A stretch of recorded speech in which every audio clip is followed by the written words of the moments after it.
नमस्कार दोस्तों, आपका हमारे चैनल में हार्दिक स्वागत है। दोस्तों, हमारी आज की कहानी में हम जानेंगे कि कैसे अपने ही बेटे ने शहर के बाहर माँ को एक मंदिर में छोड़ दिया और वहां से चला गया। यह कहानी एक माँ कलावती जी की है जो अपने परिवार से बहुत प्यार करती थी। उनके पति श्यामचंद्र जी का पिछले साल गंभीर बीमारी के कारण निधन हो गया और वह इस दुनिया को अलविदा कह गए।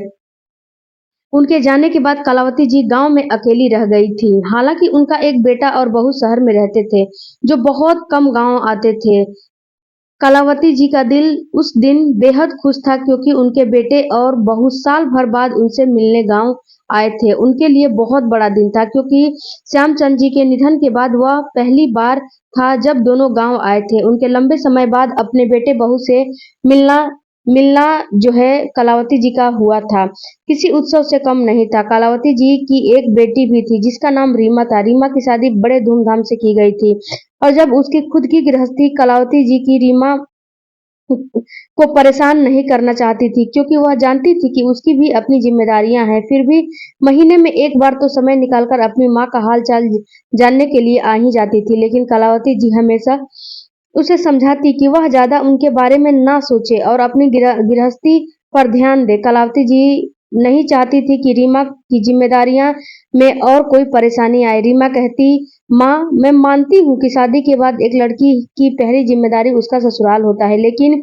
मैं भाई के भाई के भरोसे आपको नहीं छोड़ सकती क्योंकि अगर उन्होंने उनको इतनी ही फिक्र होती तो पापा की मौत के बाद आपको यूं अकेला छोड़कर नहीं जाते। या फिर रीमा की ही बात नहीं थी बल्कि सभी रिश्तेदार भी ये कहते थे कि कैसा बेटा है, इकलौता बेटा होते हुए भी अपनी माँ को छोड़कर और अकेले ही शहर में चला गया और अपनी पत्नी के साथ रहता है। कलावती जैसे ही अपने बेटे और बहू की शक्ल देखी तो वह सारी बातें भूल जाती थी। उन्हें बस इतना याद रहता था कि देर से ही सही लेकिन उनका बेटा उन्हें लेने के लिए तो आ गया। जब अजय और उसकी पत्नी घर से बाहर निकले तो जब भी बाहर निकलते तो उन्हें गांव वालों की बातें सुनने को मिली। अजय जब अपने दोस्तों से मिला तो उन्होंने कहा, कितना मतलबी है तू यार, तेरी माँ के पास तेरे अलावा कोई नहीं है और तुम मजे से शहर में रह रहे हो, जबकि तेरी माँ यहाँ अकेले ही रहती है। जहाँ भी अजय गांव में गया उसे हर जगह ताने सुनने पड़े और सच यही तो था, किसी ने कुछ गलत नहीं कहा था। जब सच ही सब लोग सच ही बोल रहे थे, लेकिन सच्चाई इतनी कड़वी थी कि अजय उसे सहन नहीं कर पा रहा था। दरअसल अजय अपनी माँ के घर पर लोन लेना चाहता था जो कि माँ के नाम पर था, इसीलिए यह केवल अपने स्वार्थ के लिए ही अपने माँ के पास आया था। जब उसने गांव वालों से यह सब सुना तो वह गुस्से और जो है आवेश से भर गया। उसने एक योजना बनाई और घर जाकर अपनी पत्नी मीरा से कहा, हम लोग आज शाम को ही घर से निकल जाएंगे, तुम अपना सामान पैक कर लो। फिर अजय अपनी माँ के कमरे में गया और बोला, माँ आप भी मेरे साथ शहर चलो, यहाँ गांव में अकेले रहकर क्या करोगी। यह सुनते ही कलावती जी के खुशी का कोई ठिकाना नहीं रहा। वह खुशी खुशी अपने कपड़े बदलने लगी। उनकी बहू मीरा ने भी सास की मदद करते हुए उनके कपड़े पैक कर दिया। शाम को बेटा और बहू कलावती जी को साथ लेकर शहर के लिए निकल पड़े। जाते वक्त कलावती जी ने अपने पड़ोसियों से विदा लेते हुए कहा, देखो देखो बहन, मैंने कहा था ना कि मेरा बेटा अजय ऐसा नहीं है, वह मुझे लेने जरूर आएगा। और देखा, आज मैं अपने बेटे और बहू के साथ जा रही हूँ, अब मुझे कोई परेशानी नहीं होगी और मेरी बेटी भी जो परेशान होगी, जो हमेशा के लिए मेरी चिंतित रहती थी मेरे लिए, अब वह भी अपने घर में सुकून से रह सकेगी। अच्छा बहन, अब मैं चलती हूँ। यह कहते हुए कलावती की खुशी मन से अपने बेटे और बहू के साथ शहर के लिए रवाना हो गई। रास्ता लंबा था तो अजय ने एक ढाबे पर गाड़ी रोक दी और माँ से कहा, माँ अब कुछ खा लो, अब अपने घर ही कुछ नहीं खाया था, बाकी समय हो गया है, आपको भूख लगी होगी। बेटे का अपने प्रति इतना ध्यान देखकर कलावती जी का दिल भर आया। भाव विभोर हो वह बोली, नहीं बेटा, मैं तुम्हारे साथ ही खाना खा लूंगी, मेरे बच्चे भूखे बैठे रहें और मैं अकेली खा लूं, ऐसा नहीं हो सकता, हम सब साथ खाना खाएंगे वरना मुझे भी भूख नहीं लगेगी, मैं भी घर जाकर ही खाना खाऊंगी। इस तरह कलावती जी अपने बेटे और बहू के साथ मिलकर हर पल का आनंद ले रही थी। अजय ने कई बार कोशिश की कलावती जी को ढाबे पर खाना खिलाने के लिए गाड़ी से नहीं उतरे। लेकिन वह अपने बेटे के प्रेम के कारण कहीं नहीं गई। आखिरकार अजय को ही गाड़ी से उतरना पड़ा, क्योंकि उसके मन में अपने स्वार्थ था। वह शालीनता से माँ के साथ खाना खाने के लिए ढाबे पर गया और उसकी पत्नी भी साथ। ये तीनों ने मिलकर वहां खाना खाया और फिर वापस सफर पर निकल पड़े। देर रात में शहर के घर पर पहुंचे और थकान के कारण बिना कुछ खाए बिना कुछ काम किए सो गए। सुबह जब वह उठी तो बहू मीरा ने कलावती जी के लिए बढ़िया नाश्ता तैयार किया और उनकी खूब सेवा की। कई दिन इसी तरह बीत गया और कलावती की काफी खुशी थी, बहुत खुश थी। बहू भी बहुत अच्छी तरह से कलावती का देखभाल कर रही थी, सेवा कर रही थी। 5वें दिन अजय माँ के पास आकर बोला, माँ अब आप यहाँ हमारे साथ रहने लगी हो और गांव वाला मकान वैसे भी खाली ही पड़ा है। मैं सोच रहा था कि क्यों न उस मकान को बेच दिया जाए। उसके पैसे से मैं यह एक छोटा-मोटा बिजनेस शुरू कर लूंगा। इससे आप भी हमारे साथ आराम से रह सकोगी और मुझे भी कुछ काम मिल जाएगा। शुरू में कलावती जी ने अजय के प्रस्ताव को मना कर दिया, लेकिन अजय के बार-बार जोर देने पर वे आखिर मान गई। उन्होंने सोचा अब तो मुझे बेटे और बहू के साथ ही रहना है, फिर गांव के घर का क्या करना। उन्हें लगा कि जहां परिवार होता है वहीं घर बन जाता है। शायद उनकी जिंदगी की सबसे बड़ी भूल थी। प्रॉपर्टी अपने नाम करवाने के बाद अजय ने कहा, मत चलो माँ, चलो तुम्हें मंदिर लेकर चलता हूँ। बहुत अच्छा मंदिर है और आज सोमवार भी है, भोलेनाथ के दर्शन कर लो। कलावती जी को यह सुनकर खुशी का कोई ठिकाना नहीं लगा और वह मन ही मन खुश होने लगी। और जो अजय था वह योजना बनाया हुआ था। कलावती जी नहीं समझ पा रही थी। बेटे के साथ खुशी खुशी मंदिर जाने को तैयार हो गई।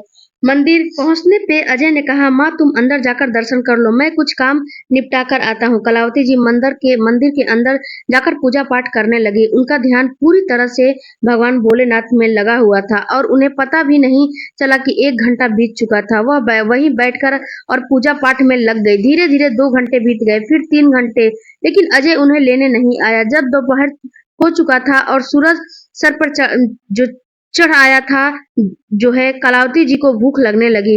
इसीलिए वह मंदिर से बाहर निकली और आसपास अजय को ढूंढने लगी। उन्होंने काफी देर तक मंदिर के आसपास इंतजार किया, लेकिन अजय नजर नहीं आया। जब दोपहर का 1 बजे गया और अजय नहीं लौटा तो कलावती की बहुत चिंता हो गई, लेकिन देखकर भी क्या कलावती कर सकती थी। उन्हें अपने शहर के घर का तो पता था नहीं, शायद बेटे बहू का फोन नंबर बेचारी कलावती को पता नहीं था। असहाय होकर सोचने लगी कि अब वह जाए तो जाए कहाँ, अनजान शहर में अजनबी लोग, और इस बात की चिंता कि अगर वह कहीं चली जाती तो अजय उन्हें लेने आया उन्हें वहां न देखकर परेशान हो जाएगा। इन्हीं सब सोचों से घिरी कलावती जी मंदिर की सीढ़ियों पर बैठी रही। सुबह से कुछ खाया पिया नहीं था और पति के जाने के बाद से पहले से ही वह इतनी कमजोर हो चुकी थी। ऊपर से भूख और कमजोरी के कारण अचानक सीढ़ियों से वह गिर गई और गिरते हुए सड़क पर आ गई। गिरी इस वक्त एक चमचमाती काली गाड़ी वहां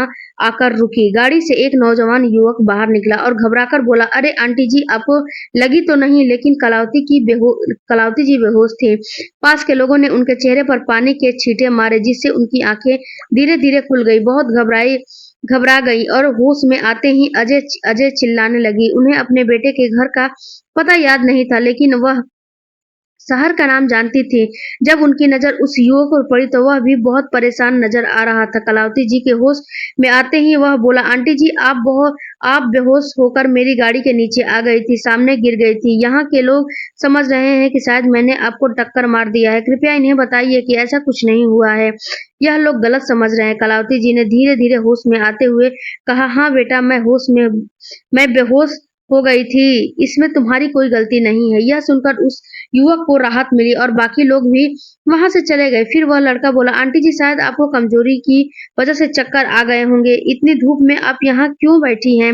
अगर आप कहें तो मैं आपको वहीं कहीं छोड़ दूं। कलावती जी को इतना तो पता था कि उनका बेटा किस शहर में रहता है, लेकिन इसके अलावा उन्हें ज्यादा जानकारी नहीं थी। उन्होंने लड़के से कहा, बेटा, मैं अपने बेटे के साथ सुबह मंदिर आई थी, लेकिन वह अभी तक वापस नहीं आया। लड़के ने सहानुभूति दिखाते हुए कहा, आंटी जी आप मुझे उसका पता बता दें, मैं आपको वहां छोड़ देता हूँ। कलावती जी ने जवाब दिया, मुझे शहर का नाम तो पता है लेकिन इसके अलावा कुछ याद नहीं है। लड़के ने मुस्कुराकर कहा, कोई बात नहीं है, आप कब तक यहाँ इंतजार करोगे? आप मेरे साथ चलिए, पहले हम शहर तक पहुँचते हैं, उसके बाद घर कैसे भी करके ढूंढ लिया जाएगा, वह भी देख लेंगे। मेरे भाई पुलिस में है, आप चिंता मत कीजिए, वे जल्दी ही आपके बेटे को ढूंढ लेंगे। युवक की बातें सुनकर कलावती जी की जान में जान थोड़ी-सी राहत मिली और उन्हें उसके साथ चलने का निर्णय किया। लड़का कलावती जी को लेकर निकल पड़ा। रास्ते में कलावती जी ने बताया कि उनका बेटा एक बड़ी कंपनी में काम करता है और लखनऊ जैसे बड़े शहर में रहता है। लड़के ने भी बताया, मैं भी लखनऊ का ही रहने वाला हूँ और अपने परिवार के साथ में ही रहता हूँ। जब यह शहर की सीमा में पहुँचने वाले थे तो लड़का थोड़ा चिंतित हो गया कि अब उसे क्या करना चाहिए। उसने अपने भाई को फ़ोन किया और पूरी स्थिति समझा दी। उसके भाई ने जल्दी ही वहाँ जाकर कलावती जी से पूछा, आंटी जी आप यहाँ कब से बैठी थी? कलावती जी ने उन्हें सारी बात बताई कि कैसे अजय ने सुबह मंदिर से ले जाने की जिद की और फिर उन्हें अकेला छोड़ दिया। अब तो शाम हो चुकी थी, इसीलिए वह उस लड़के के साथ चली आई। कलावती जी सोच रही थी कि अगर वह शहर पहुंच जाए तो किसी तरह घर तक पहुंच ही जाएंगी। रमेश जो पुलिस में था जल्दी ही समझ गया कि अजय ने अपनी माँ से पीछा छुड़ाने के लिए उन्हें मंदिर में छोड़ दिया था। रमेश ने कहा, आंटी जी मुझे तो लगता है आपने सुबह से कुछ नहीं खाया होगा, पहले कुछ खा लीजिए, फिर हम आपके बेटे को ढूंढते-ढूंढते वहां तक पहुंचा देंगे। कलावती जी को भूख तो बहुत लग रही थी लेकिन उन्हें अनजान लोगों पर थोड़ा भरोसा नहीं था और बोझ वह बनना नहीं चाहती थी। उन्होंने कहा, नहीं बेटा, एक बार मेरा बेटा मिल जाएगा तो फिर आराम से बैठकर खाना खाऊंगी, आप दोनों खा लो। रमेश ने मुस्कुराते हुए कहा, हम भी तो खा ही रहे हैं आंटी जी, और बेटा कहाँ भागा जा रहा है? जहाँ भी होगा उसे पकड़ लेंगे, आप परेशान मत होइए, खाना खा लीजिए। इस पर कलावती जी ने उनकी बात मान ली और रमेश और उसके भाई ने उन्हें खाना खिलाया। फिर वह सब रमेश के घर की ओर निकल पड़े। रमेश ने कलावती जी से कहा, आंटी जी रात बहुत हो गई है, मैं कल आपको आपके बेटे के पास छोड़ दूंगा। उधर अजय ऑफिस से वापस आकर आराम से टीवी देख रहा था। जब उसकी पत्नी ने पूछा, अजय मम्मी जी कहाँ हैं? तुम उन्हें सुबह मंदिर लेकर गए थे, वह सुबह से घर नहीं आई हैं। अजय ने अनमनाते तरीके से कहा, नहीं आई हैं तो आ जाएंगी, कहीं गई होंगी आसपास घूमने।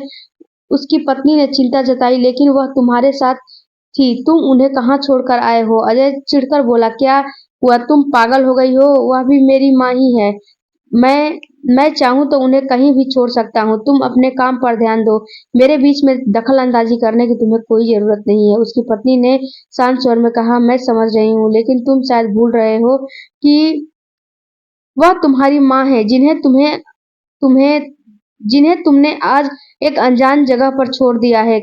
कर्मों का फल इसी जन्म में मिलता है, यह मत भूलना कि जैसा बीज बोओगे वैसा ही काटना पड़ेगा, वैसा ही फल निकलेगा। समय निकलने के बाद पछताने से कुछ नहीं होता। इतना कहकर वह अपने कमरे में चली गई। इधर रमेश ने नाश्ते के दौरान कलावती जी के घर के आसपास का माहौल जानने की कोशिश की। कलावती जी ने बताया कि उनका बेटा एक बड़ी बिल्डिंग में रहता है जिस पर जवाहरलाल नेहरू जी की तस्वीर बनी हुई थी और उनके घर के पीछे एक बड़ा अस्पताल है जिसका नाम सिटी हॉस्पिटल है। रमेश ने शहर की बड़ी-बड़ी बिल्डिंगों की तस्वीर इंटरनेट पर देखी और दिखाई। सिटी हॉस्पिटल की तस्वीर खोजी, कलावती जी ने पहचान लिया, हाँ यही है मेरे बेटे का घर। रमेश ने अस्पताल की तस्वीरें दिखाकर पुष्टि की और उन्हें लेकर वहां पर चल पड़ा। रमेश ने सुरक्षा गार्ड को बुलाकर अजय का फ्लैट नंबर पता किया। जब उन्होंने दरवाजा खटखटाया तो कलावती जी की बहू ने दरवाजा खोला और अपनी सास को गले लगाकर खूब रोने लगी। आप ठीक तो हैं ना माँ जी, कोई तकलीफ तो नहीं हुआ? तो तभी रमेश ने कहा, यह ड्रामा बंद करो, बताओ तुम्हारा पति कहाँ है? कलावती जी ने रमेश की ओर देखकर पूछा, बेटा ये सब क्या हुआ है? तुम मेरी बहू को ऐसे कैसे बोल रहे हो? बहू से पूछिए, इसी के कहने पर आपको छोड़ दिया था आपका बेटा ने। जानकी कलावती जी की बहुत बहुत चुप रही क्योंकि उसे पता था कि गलती उसके पति की है। उधर अजय पागलों की तरह अपनी माँ को ढूंढ रहा था। उसकी पत्नी की बातें उसके मन में गूंज रही थी। तभी उसकी पत्नी का फोन आया, अजय तुम अभी घर आ जाओ। अजय ने घर पहुंचते ही देखा दरवाजा उसकी माँ ने खोला है। एक पल के लिए तो वह यकीन नहीं कर पाया, फिर उसने अपनी माँ से लिपट कर रोते हुए माफी मांगने लगा। इस समय रमेश बाहर आता हुआ बोला, क्या ड्रामा कर रहे हो तुम दोनों? उसने अजय का कॉलर पकड़ते हुए कहा, अगर मुझे पता चला कि तुम अपनी माँ के साथ कुछ भी करते हो जो उनके लिए दुखदाई हो तो मैं तुम्हें छोड़ूंगा नहीं। कलावती जी की को कुछ समझ में नहीं आ रहा था। उन्होंने कहा, रमेश बेटा तुम क्या कर रहे हो? रमेश बोला, आंटी जी आपका बेटा जानबूझकर आपको वहां छोड़ आया था। कलावती जी यह सुनकर अवाक रह गई और अजय की ओर देखने लगी। अजय उनके पैरों में गिरकर फूट फूट कर रोने लगा। मुझे माफ कर दीजिए माँ, मुझे बहुत बड़ी गलती हो गई है, मैं अपने स्वार्थ में अंधा हो गया था। रमेश ने कहा, यह उनसे पूछो जिन्हें रोकने टोकने के लिए कोई नहीं है। तुम रात को लेट भी आओ तो शायद पत्नी खाना न बना के दे, आलस कर जाए, लेकिन माँ तुम्हें कभी भूखे पेट नहीं सोने देगी। भगवान ने जो यह अनमोल वरदान तुम्हें दिया है ना, उसकी कदर करो। इसकी कोई कीमत नहीं है, ये अनमोल है। यह प्यार जो हमें मिल रहा है ना, अनमोल है। कितने ही बच्चे जो तड़पते हैं लेकिन उन्हें माता पिता का प्यार नसीब नहीं होता है। अजय को अपनी गलती का पछतावा हो रहा था। रमेश जाने लगा। कलावती जी से कहकर चला गया कि अच्छा माँ मैं चलता हूँ, आंटी जी आता जाता रहूंगा और कोई भी परेशानी होगी तो बताइएगा। दोस्तों यह थी हमारी आज की कहानी। आपको कैसी लगी मुझे कमेंट करके जरूर बताइएगा। वीडियो को लाइक और शेयर करना भूल जा रहे हो तो प्लीज रिक्वेस्ट है कि वीडियो को लाइक शेयर जरूर कीजिएगा और सब्सक्राइब करना तो बिल्कुल भी मत भूलिएगा, ताकि ऐसे नई नई कहानियों की नोटिफिकेशन आपको मिलती रहे अगले वीडियो में। तब तक धन्यवाद। आप अपना और अपने परिवार का ख्याल रखें और चैनल को सब्सक्राइब जरूर कीजिएगा। Thank you.